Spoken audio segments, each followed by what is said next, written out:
Hello दोस्तों, Rana classes में आपका स्वागत है। तो आज मैं आपको बताऊंगा 64वीं बीपीएससी मेंस और जो उत्तर प्रदेश पीसीएस मेंस होगी और अन्य भी जो राज्य लोक सेवा या यूपीएससी की मेंस होती है उसके लिए काफ़ी लाभदायक होगा।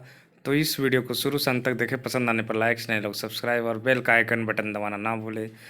तो प्रश्न क्या है, जनसंख्या वृद्धि से आर्थिक विकास पर क्या प्रभाव पड़ता है, इसका विस्तार से आपको वर्णन करना है। तो किस तरह मेंस की परीक्षा में लिखी जाती है, किस तरह आंसर लिखा जाता है और इसका क्या आंसर होगा, तो इसको विस्तार पूर्वक जाने। तो क्या है इसका आंसर, देखते हैं। तो जनसंख्या और आर्थिक विकास में परस्पर घनिष्ठ संबंध है। किसी देश का आर्थिक विकास प्राकृतिक संसाधनों, जनसंख्या के आकार, बनावट और कार्य क्षमता पर निर्भर करता है। तो दोनों का क्या है, परस्पर घनिष्ठ संबंध है। और किस पर निर्भर करता है किसी देश का आर्थिक विकास? प्राकृतिक संसाधन और जनसंख्या का आकार और बनावट और कार्य क्षमता पर निर्भर करता है।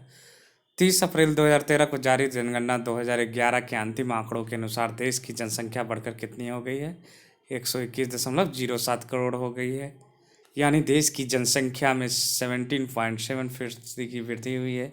इन आंकड़ों से साफ है कि भारत में जनाधिक की समस्या बनी हुई है और विगत 5 दशकों में जनसंख्या में निरंतर तीव्र वृद्धि के कारण जनसंख्या विस्फोट की स्थिति उत्पन्न हो गई है। मतलब कितनी वृद्धि हुई है? 17.7%। मतलब ज़्यादा जनसंख्या जो कि समस्या बनी हुई है भारत की। जनसंख्या की यह तीव्र वृद्धि आर्थिक विकास के मार्ग को बाधित कर रहा है। भारत में जनसंख्या में तीव्र वृद्धि के कारण बेरोजगारी, खाद्य समस्या, कुपोषण, प्रति व्यक्ति निम्न आय, निर्धनता में वृद्धि, मकानों की समस्याएं, कीमतों में वृद्धि, कृषि विकास में बाधा, बचत तथा पूंजी निर्माण में कमी, जनोपयोगी सेवाओं पर अधिक व्यय, अपराध में वृद्धि तथा शहरी समस्याओं में वृद्धि जैसी ढेर सारी समस्याएं उत्पन्न हुई है। इनमें सबसे बड़ी समस्या बेरोजगारी की है। देश में पूंजीगत साधनों की कमी के कारण रोजगार मिलने में कठिनाई उत्पन्न हो रही है। श्रम मंत्रालय की इकाई श्रम ब्यूरो द्वारा ताज़ा सर्वेक्षण रिपोर्ट में कहा गया है कि भारत में बेरोजगारी की दर 2013-14 में बढ़कर 4.9% पहुँच गई है, जो 2012-13 में 4.7% थी। यह हालत तब है जब देश में बेरोजगारी से निपटने के लिए ढेर सारे कार्यक्रम चलाए जा रहे हैं। इनमें क्या है? राष्ट्रीय ग्रामीण रोजगार कार्यक्रम, समन्वित विकास कार्यक्रम, जवाहर रोजगार योजना, स्वर्ण जयंती ग्राम स्वराज योजना, संपूर्ण ग्रामीण रोजगार योजना, राष्ट्रीय ग्रामीण रोजगार योजना मनरेगा सर्वाधिक रूप से महत्वपूर्ण है। उसके बाद तीव्र जनसंख्या की वृद्धि के कारण प्रति व्यक्ति खाद्यान्न की उपलब्धता कम पड़ रही है, जिससे लोगों का स्वास्थ्य प्रभावित हो रहा है और उनकी कार्यकुशलता घट रही है। तीव्र जनसंख्या वृद्धि के कारण कुपोषण की समस्या भी लगातार सघन हो रही है। संयुक्त राष्ट्र की रिपोर्ट से उद्घाटित हो चुका है कि भारत में पिछले एक दशक में भूखमरी की समस्या से जूझने वालों की संख्या में तेजी से वृद्धि हुई है। इफ्को की रिपोर्ट में भी कहा जा चुका है कि कुपोषण की वजह से देश के लोगों का शरीर कई तरह की बीमारियों का घर बनता जा रहा है। गौर करें तो कुपोषण वास्तव में घरेलू खाद्य सुरक्षा का सीधा परिणाम है। विश्व बैंक के आंकड़ों पर गौर करें तो भारत में कुपोषण का दर लगभग 55% है, जबकि उप सहाराई अफ्रीका में यह 27% के आसपास है। संयुक्त राष्ट्र का कहना है कि भारत में हर साल कुपोषण के कारण मरने वाले 5 साल से कम उम्र वाले बच्चों की संख्या कितनी है? 10 लाख से भी अधिक है। तीव्र जनसंख्या वृद्धि के कारण गरीबी से निपटने में भी कठिनाई आ रही है। रंगराजन कमेटी की रिपोर्ट में कहा गया है कि देश में गरीबों की संख्या 36 करोड़ से भी ज़्यादा है, यानी देश में हर तीसरा आदमी गरीब है। यह दर्शाता है कि आर्थिक नियोजन के 63 वर्ष पूर्ण होने के बाद भी भारतीय अर्थव्यवस्था किस तरह निर्धनता के दुष्चक्र में फंसी हुई है। तीव्र जनसंख्या वृद्धि के कारण भारत में मकानों की समस्या भी लगातार गहराती जा रही है। आज़ादी के 6.5 दशक बाद भी आज देश में करोड़ों लोग ऐसे हैं जो सुविधाहीन झुग्गी झोपड़ियों में जीवन गुजारने को विवश हैं। गौर करें तो 2011 की जनगणना के अनुसार देश के ग्रामीण इलाकों में बेघरों की संख्या 3 करोड़ के आसपास है। कुछ ऐसा हाल शहरों का भी है। अर्थव्यवस्था और वातावरण पर केंद्रित वैश्विक आयोग की नई रिपोर्ट के मुताबिक पिछले 2 दशकों में भारत की शहरी आबादी 21 करोड़ 70 लाख बढ़कर 37 करोड़ 70 लाख हो चुकी है, जो 2031 तक कितनी हो जाएगी? 60 करोड़ हो जाएगी। अगर जनसंख्या इसी तरह बढ़ता रहा तो मकानों की समस्या और जटिल होगी। National sample survey organisation NSSO की रिपोर्ट पर विश्वास करें तो आज देश की आबादी का 8वां हिस्सा बेघर है। आंकड़े बताते हैं कि देश के 12 राज्यों में 33,000 से अधिक झुग्गी बस्तियां हैं और उनमें अकेले महाराष्ट्र में ही 23% लोग रहते हैं। कुछ ऐसा हाल आंध्र प्रदेश, पश्चिम बंगाल, दिल्ली और कर्नाटक जैसे राज्यों का भी है। जनसंख्या में तीव्र वृद्धि कृषि पर भी प्रतिकूल प्रभाव डाल रहा है। परिवार के सदस्यों में वृद्धि से भूमि का उपविभाजन और विखंडन बढ़ता जा रहा है, जिससे खेतों का आकार छोटा तथा आर्थिक होता जा रहा है। इसका कुपरिणाम यह है कि देश में भूमिहीन किसानों की संख्या बढ़ रही है, साथ ही कृषि में छिपी हुई बेरोजगारी भी बढ़ रही है। जनसंख्या में तीव्र वृद्धि से बचत तथा पूंजी निर्माण में भी कमी आ रही है। भारत की जनसंख्या 36% बच्चे हैं। इसका नतीजा यह है कि काम आने वाले लोगों को अपनी आय का एक बड़ा भाग बच्चों के पालन पोषण पर खर्च करना पड़ रहा है, जिससे बचत घट रही है और पूंजी निर्माण पर प्रतिकूल प्रभाव पड़ रहा है। पूंजी की कमी के कारण विकास योजनाओं को पूर्ण करने में कठिनाई उत्पन्न हो रही है। जनसंख्या में तीव्र वृद्धि के कारण सरकार को बिजली, परिवहन, चिकित्सा, जल आपूर्ति, भवन निर्माण इत्यादि जनोपयोगी सेवाओं पर अधिक व्यय करना पड़ रहा है, जिससे अन्य क्षेत्र प्रभावित हो रहे हैं। दो राय नहीं है कि राष्ट्र के विकास में जनसंख्या की महती भूमिका होती है और विश्व के सभी संसाधनों में सर्वाधिक शक्तिशाली तथा सर्वप्रमुख संसाधन मानव संसाधन ही है। लेकिन अतिशय जनसंख्या किसी भी राष्ट्र के लिए सेहत के लिए ठीक नहीं है। ऐसे में आवश्यक है कि भारत जनसंख्या की तीव्र वृद्धि को रोकने के लिए ठोस नीति को आकार दे। सरकार इस पर विचार करे कि भारत के लिए न्यूनतम जनसंख्या क्या हो। अभी तक जितनी भी राष्ट्रीय जनसंख्या नीति बनी है उसका सकारात्मक असर देखने को नहीं मिला है। 1976 की राष्ट्रीय जनसंख्या नीति के तहत जन्म दर तथा जनसंख्या वृद्धि में कमी लाना, विवाह की न्यूनतम आयु में वृद्धि करना, परिवार नियोजन को प्रोत्साहित करना तथा स्त्री शिक्षा पर विशेष जोर देना इत्यादि का लक्ष्य रखा गया था। कमोबेश इसी तरह का उद्देश्य और लक्ष्य 2000 की नई राष्ट्रीय नीति में भी रखा गया, लेकिन उसका कोई सकारात्मक असर देखने को नहीं मिला। सच तो यह है कि यह जनसंख्या नीति पूरी तरह से असफल साबित हुई। अगर जनसंख्या नीति में व्यापक बदलाव नहीं हुआ तो जनसंख्या वृद्धि की यह प्रवृत्ति पहले से भी ज़्यादा समस्याओं और अव्यवस्थाओं का जन्म देगी, जिससे निपटना फिर आसान नहीं रह जाएगा। भारत विश्व में सबसे पहला देश था जिसने 1952 में परिवार नियोजन कार्यक्रम को राष्ट्रीय स्तर पर शुरू किया था। इसका परिणाम यह हुआ कि पिछले कुछ दशकों में देश की जनसंख्या वृद्धि दर में संतोषजनक गिरावट आई है। 1991 से 2000 में भारत की जनसंख्या वृद्धि दर 21.54 थी, जो अब 2001-2011 में घटकर 17.64% हो गई है। इसके बाद भी जनसंख्या जिस हिसाब से बढ़ रही है उससे 2026 तक 40 करोड़ अतिरिक्त लोगों का दबाव हमारे सीमित संसाधनों पर बढ़ जाएगा। यही नहीं, भारत जनसंख्या के मामले में चीन को भी पीछे छोड़ देगा।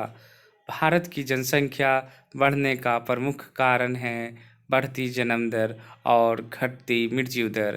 प्राकृतिक आपदाओं एवं महामारी पर काबू पाने और बेहतर चिकित्सीय सेवाओं की वजह से भारत में मृत्यु दर पहले से कम हो गई है। जन्म दर के बढ़ने की गति धीमी होने के बावजूद बढ़ती जनसंख्या विभिन्न जन समस्याओं का कारण बनी हुई है। आज बेरोजगारी, गरीबी और पर्यावरण पर दुष्प्रभाव जैसी समस्याओं से भारत जूझ रहा है, तो इसका एक बड़ा कारण हमारी बढ़ती हुई जनसंख्या है। जनसंख्या विस्फोट से लोगों को परिचित कराने के लिए 11 जुलाई का दिन जनसंख्या दिवस के तौर पर पूरे विश्व में मनाया जाता है। संयुक्त राष्ट्र विकास कार्यक्रम की संचालक परिषद की ओर से 1989 में यह दिन बनाना शुरू किया गया। इसका मुख्य उद्देश्य है व्यक्ति, समाज, सरकार और योजनाकारों के मन में इस विषय से संबंधित समस्याओं के प्रति चेतना और संवेदना जगाना, साथ ही लोगों में बढ़ती हुई जनसंख्या से जुड़ी हुई समस्याओं और खतरों के बारे में जन जागरूकता फैलाना।